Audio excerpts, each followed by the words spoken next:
जय हिंद साथियों। आज हम जिस पर बात करने जा रहे हैं वह है शंख। इसको अंग्रेजी में कॉन्च नाम से भी जानते हैं। ये शंख की परिपाटी आदिकाल से चलती आ रही है। हमारे यहाँ विभिन्न कथाओं में, विभिन्न व्यासपीठों पर धार्मिक कार्यों के शुभारंभ के समय इसका उपयोग किया जाता है।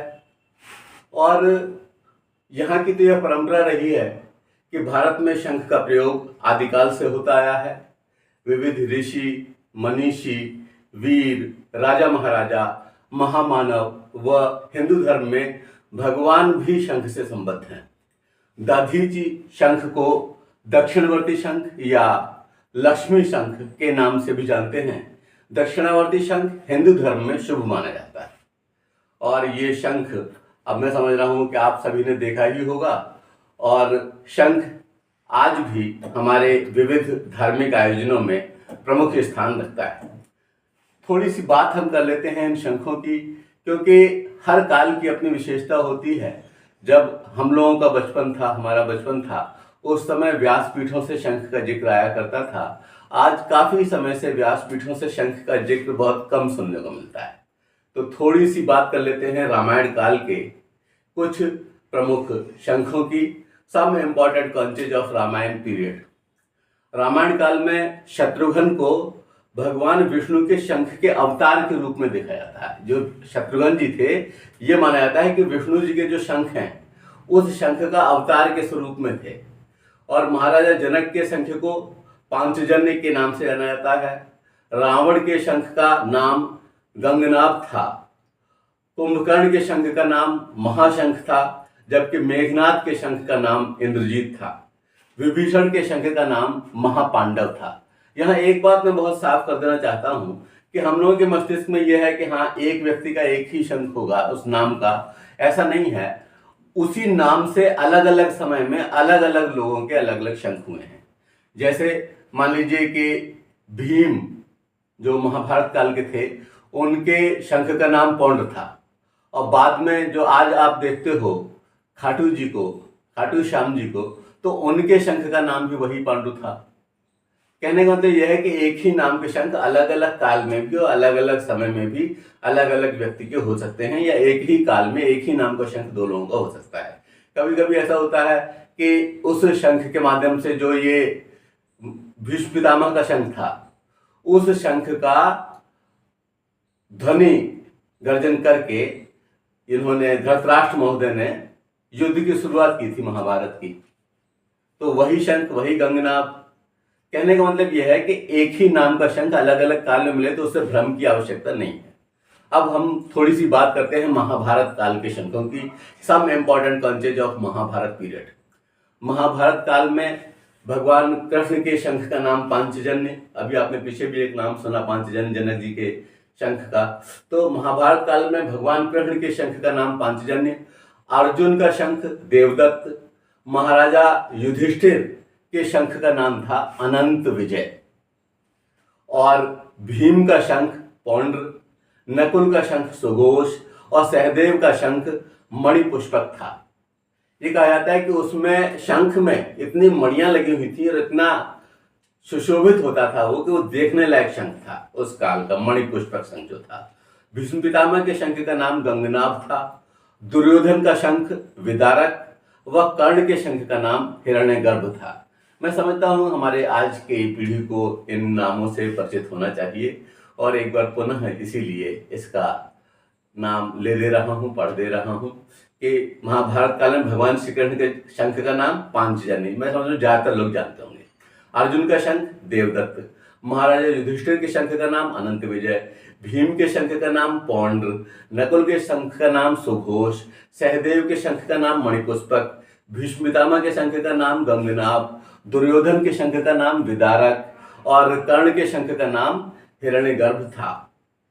शंख नाद को आज भी विश्व की पावन ध्वनियों में महत्वपूर्ण स्थान प्राप्त है, और इसे स्वीकार किया जाता है। जब ये कथा के एक एक अध्याय का अंत होता है तो उस समय जो व्यास गद्दी पर होते हैं, जो हमारे पंडित जी होते हैं, वह इसको बजाते हैं और इससे पता चलता है कि हाँ, कोई चैप्टर खत्म हुआ है। तो विविध धार्मिक अनुष्ठानों में भी इसका प्रयोग किया जाता है और आज भी किया जाता है। और ऐसा नहीं है कि आज हिंदुस्तान में शंख खत्म हो गए, भले ही शंख की वह गरिमा न रही हो, भले ही वह सिद्धि न रही हो, भले ही उस तरह के गर्जन तर्जन वाले शंख न रहे हो, भले ही आज युद्ध का प्रारंभ शंखों से न होता हो, लेकिन ऐसा नहीं है कि शंख मिट गए। आज भी शंख हैं। वर्तमान भारत के कुछ शंखों की बात की जाए तो निश्चित रूप से कुछ नामों को विशेष रूप से लिखा जा सकता है कि वर्तमान भारत के जो शंख हैं उन्हें प्राचीन शंखों की भांति सिद्धि व क्षमता युक्त स्वीकार तो नहीं किया जाता। आज के भारत में बहुत से शंख पाए जाते हैं जिसमें दक्षिणावर्ती शंख, इसकी बहुत मांग रहती है। लोग सोचते हैं कि वो दक्षिणावर्ती शंख होगा तो ये शुभ होगा, इससे श्री लक्ष्मी यहाँ पर आएंगी। और इसी तरह एक शंख है मोती शंख, उसमें मोती जैसी झलक है, समुद्र से पाया जाता है और समुद्र में जब वो दिखता है दूर से तब भी लगता है कोई भी मोती पड़ा हुआ पड़ा। और इसी तरह से लक्ष्मी शंख, विष्णु शंख आदि प्रमुख हैं। और जो जहां हम शुभ मानते हैं दक्षिणावर्ती शंख को, वहीं वामवर्ती शंख को जो है हम शुभ नहीं मानते। दक्षिणावर्ती की पूरी पकड़ वगैरह सब दाएं हाथ से अच्छी आती है, ग्रिप दक्षिणावर्ती शंख में। वर्तमान में और भी कुछ शंख मिलते हैं, जैसे ऐरावत शंख मिलता है, कामधेनु शंख मिलता है, गणेश शंख मिलता है। ये जब आप उसके दुकान पर, शंखों की दुकान पर खरीद के लिए जाएंगे तो आपको मिलेंगे। अन्नपूर्णा शंख मिलता है, मणिपुष्पक शंख मिलता है और पौंड शंख भी आज देखने को मिलता है। और ये शंख एक से एक सुंदर हैं, अच्छे हैं, दिखाई पड़ते हैं और अच्छी ध्वनियां भी करते हैं। लेकिन उस काल जैसी बात आज नहीं है और हमें याद रखना चाहिए कि यह एक तरह से प्रतीक समझ लीजिए कि उन प्राचीन शंखों का प्रतीक है। अच्छा, ये शंख भले ही कुछ भी रहे हों और प्राचीन काल से इनका कोई भी स्वरूप रहा हो और युद्ध के समय ये काम में आते रहे हों या अलग अलग समय इनका वादन होता रहा हो, इनके द्वारा ध्वनि या इनका नाद, शंख नाद होता रहा हो, लेकिन आज भी इस शंख की उपयोगिता कम नहीं हुई है। शंख के लाभ बहुत अधिक हैं। अगर हमें स्वस्थ रहना है तो हमें नित्य प्रति शंख का वादन करना चाहिए। और अगर हम नित्य प्रति करने में सक्षम हैं तो बहुत सारी शक्तियों में हमारा इजाफा होगा। वर्तमान परिप्रेक्ष्य में युद्ध में तो नहीं, लेकिन स्वास्थ्य की दृष्टि से इसका प्रयोग महत्वपूर्ण माना जाता है। आध्यात्मिक रूप से इसकी महत्ता स्वीकारने के साथ इसकी मानसिक व शारीरिक महत्ता भी कम नहीं है। शंख बजाने की क्रिया आध्यात्मिक, मानसिक व शारीरिक लाभ प्रदान करने वाली है। नित्य प्रति शंख बजाने से स्वास्थ्य व जीवन में सुधार व विकास संभव है। इसके लाभों को अगर मैं क्रम देना चाहूँ, एक एक करके बात करना चाहूँ तो इस तरह से किया जा सकता है। सबसे पहली बात, श्वास क्षमता में वृद्धि। जब हम इसका वादन करते हैं और दीर्घ काल तक इसकी आवाज आती है तो हमारी श्वास की क्षमता एक तरह से गढ़ दी जाती है और हम बेहतर श्वास प्रश्वास कर पाते हैं और सारे प्राणायाम करने में हमें सुगमता हासिल होती है। दूसरी बात है थायराइड व स्वयंत्र का व्यायाम। आप समझिए, कुछ चीजों का व्यायाम बड़ा मुश्किल है। जैसे आंख का व्यायाम हम बताते हैं तो सबको नहीं पता है, स्पेशली डॉक्टर बताता है तब लोगों को ध्यान आता है, हाँ आंख का व्यायाम कितना सरल है, ये क्लॉकवाइज एंटी क्लॉकवाइज घुमाना, इसको इस तरह से बंद करना। इसी तरह से जो हमारा स्वर यंत्र है, जो बचपन से लेकर और मृत्यु तक हमारा साथ देने वाला है, उस स्वर यंत्र को साथ देने वाली चीज क्या है? उस स्वर यंत्र का साथ देने वाली चीज यही है, ये शंख। और अगर हम इसकी ध्वनि करेंगे तो निश्चित रूप से हमारे थायराइड व स्वर यंत्र हमेशा सुपोषित रहेगा और ताकतवर रहेगा। अगली बात कि इसके बजाने से सुबह सुबह जब हम स्नान ध्यान करने के साथ में भगवान का उच्चारण कर रहे होते हैं और शंखनाद करते हैं तो ऐसी मानसिक शांति मिलती है कि हम तनाव से मुक्त हो जाते हैं। तो तनाव से मुक्ति में ये बहुत सहायक है। ऐसे ही आजकल जब हम पुनः इस बात को सुन रहे हैं कि कोरोना का पुनः आगमन हो रहा है, उसके जो मरीज हैं उनकी संख्या में निरंतर वृद्धि हो रही है, तो उस समय फेफड़ों का सशक्त होना बहुत आवश्यक है और फेफड़ों को सशक्त करने में इस शंख की बहुत महत्वपूर्ण भूमिका है। अगर हम नित्य प्रति शंख वादन कर रहे हैं तो निश्चित रूप से हमारे फेफड़े सशक्त होंगे। और जो गले की बहुत सारी व्याधियां हैं और व्याधियां, वो भी इससे मिट जाती हैं। इसलिए शंख का नाद होना चाहिए और हर घर में शंख होना चाहिए।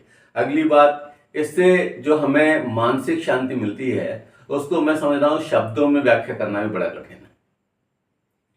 और ये लगता है कि हमारे पूरा दिन के कार्य बड़े व्यवस्थित हो गए हैं। बड़ा टाइम टेबल यानी कि जो हमारी समय सारणी है, जो स्ट्रेटेजी है उस दिन की, वो पूरी होने वाली है कायदे से। ये शंख के नाद ही के साथ ही हमें लगने लगता है।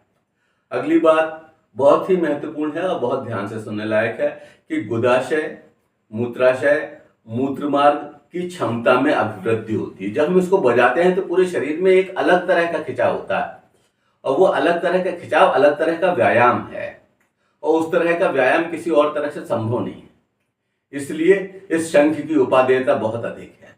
अगली बात कि डायाफ्राम व छाती की मांसपेशियों की मजबूती, जब हम इसको लेकर के बजाते हैं और ये निश्चित रूप से इसका वादन किया जाता है, तो ये एक स्पेशल और अमिट छाप छोड़ने वाला है, और इससे जो लाभ हमें मिलते हैं वो लाभ किसी और चीज से मिल ही नहीं सकते। तो ये बहुत ही महत्वपूर्ण है हमारी छाती की मांसपेशियों की मजबूती के लिए, हमारे डायाफ्राम के लिए जिसमें हम सांस भरते हैं, और हमारे फेफड़ों की मजबूती के लिए। साथ इन सबसे होता क्या है कि हमारे शरीर में ब्लड सर्कुलेशन बहुत अच्छा होता है, हमारे चेहरे पर कांति आती है, हमें एकाग्रता की वृद्धि होती है, और रोग के प्रतिरोध की क्षमता का विकास हो जाता है।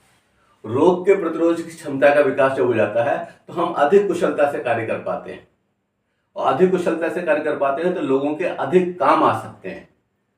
और कहा है ना, पर पीड़ा सम नहीं अधमाई, तो दूसरे की पीड़ा जैसा अधर्म नहीं है, और उनकी सेवा करने से बढ़कर कोई फल भी नहीं है। परहित सरस करम नहीं भाई, दूसरे की हित करने के लिए जब हमारा शरीर सक्षम होगा तभी हम कर पाएंगे। और अगर हम इसका नित्य प्रतिवादन करेंगे तो निश्चित रूप से एक सकारात्मक ऊर्जा निकलेगी और हमें उसकी प्रेरणा देगी उन बेहतर कार्यों करने की। एक और बहुत ही महत्वपूर्ण बात है, और आजकल के लोग जो तमाम क्रीम और तमाम तरह की चीज़ों का इस्तेमाल कर रहे हैं उसकी आवश्यकता नहीं पड़ेगी। चेहरे पर झुर्रियाँ नहीं आएंगी अगर आप नित्य प्रति इसको बजा रहे हैं, इतना इससे तेज पैदा होता है। और ये वैज्ञानिक शोध का परिणाम है, अलल टप्पू नहीं कहा जा रहा है। जिन आलेखों से, जिन लेखों से इस शब्द को, इस बात को लिया गया है, वे महत्वपूर्ण है और महत्वपूर्ण व्यक्तियों के द्वारा लिखे गए हैं, और गूगल सर्च के दौरान आपको वो सहजता से मिल जाएंगे। तो चेहरे की झुर्रियों बहुत बाद में आती हैं, एक तरह से उनको दूर करने में सहायक है। तो तरह तरह की क्रीम और तमाम केमिकल्स लगाने की जगह अगर हम शंख वादन कर लें तो वो ज़्यादा अच्छा है।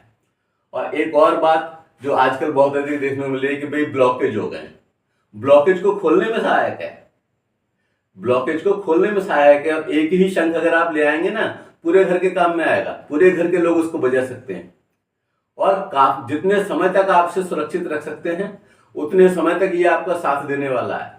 इसमें कुछ नहीं बिगड़ता है, इसको केवल धो लिया जाता है और इसको हम कहते हैं शंख प्रक्षालन। ऊपर से जल लेते हैं या इस तरफ से जल लीजिए, इसको साफ करके और फिर रख दीजिए। कहने का मतलब यह है कि शंख बहुत ही अच्छी चीज है, आज के समय में एक अद्भुत चीज है, हर घर में होनी चाहिए, और ये ब्लॉकेज खोलने में अद्भुत क्षमता का अपना प्रदर्शन भी करता है ये शंख। अगली बात जो सबसे महत्वपूर्ण है, जो एक हिंट के रूप में पहले मैं कह चुका हूं, कि इससे सकारात्मक ऊर्जा का विकास होता है, हम पॉजिटिव हो जाते हैं, और पॉजिटिव होने से बहुत सारी समस्याओं का अपने आप निराकरण हो जाता है। तो आवश्यकता इस बात की है कि घर में पॉजिटिव एनर्जी बनी रहे, और पॉजिटिव एनर्जी बने रहने के लिए आवश्यक है कि सभी लोग सुबह उठें, स्नान, ध्यान, प्राणायाम, व्यायाम सारा कुछ करें, शंखनाद करें, और घर को पॉजिटिव एनर्जी से युक्त करें। शंख बजाइए और सकारात्मक ऊर्जा से जुड़िए, मेरी ये कामना है। आशा है कि आपने इस शंख की महत्ता को समझा होगा, और आने वाले समय में शंख वादन करके इसके लाभों को अवश्य उठाएंगे। धन्यवाद। जय हिंद, जय भारत।